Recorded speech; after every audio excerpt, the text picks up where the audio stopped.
आमचे नवनवीन व्हिडिओ पाहण्यासाठी व्हिडिओ खाली दिलेल्या सबस्क्राइब बटनवर क्लिक करा आणि हो या घंटीला क्लिक करायला अजिबात विसरू नका। गरुडेश्वर येथील ओम तपोनिधी परमपूज्य संत सद्गुरू श्री स्वामी अक्षय महाराज आश्रमात मनोकामष्टी यज्ञ संपन्न। ही बातमी सविस्तरपणे बघण्याआधी आपण आपल्या चॅनलवर नवीन असाल तर जी न्यूज मराठीचे यूट्यूब चॅनल सबस्क्राइब करून बेल वाजवा आणि रहा अपडेट। आश्रमात येणाऱ्या भाविकांचे दुःख दारिद्र्य दूर व्हावे तसेच सर्व मनोकामना पूर्ण व्हाव्या यासाठी समाजसेवेसाठी दर पौर्णिमेला मनोकामष्टी यज्ञ केला जातो।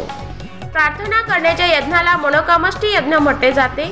या माध्यमातून इगतपुरी तालुक्यातील गरुडेश्वर येथील ओम तपोनिधी परमपूज्य संत सद्गुरू श्री स्वामी अक्षय महाराज आश्रमात शंभू आणि ट्रस्टच्या वतीने मनोकामष्टी यज्ञाचे आयोजन करण्यात आले होते। ओम तपोनिधी परमपूज्य संत सद्गुरू श्री स्वामी अक्षय महाराज यांच्या आशीर्वादाने पार पडलेल्या यज्ञाची पूजा हवन परमपूज्य शिवसागर महाराज परमपूज्य जयराम स्वामी धर्मरत्न परमपूज्य दिदीमा यांनी केली। यज्ञ यजमान म्हणून अनिल मते आणि परिवाराला मान मिळाला। यज्ञानंतर शंखनाद करून आरती घेण्यात आली। त्यानंतर महाप्रसादाचे आयोजन करण्यात आले होते। या मनोकामष्टी यज्ञासाठी महाराष्ट्रभरातून भाविक भक्त मोठ्या संख्येने उपस्थित होते।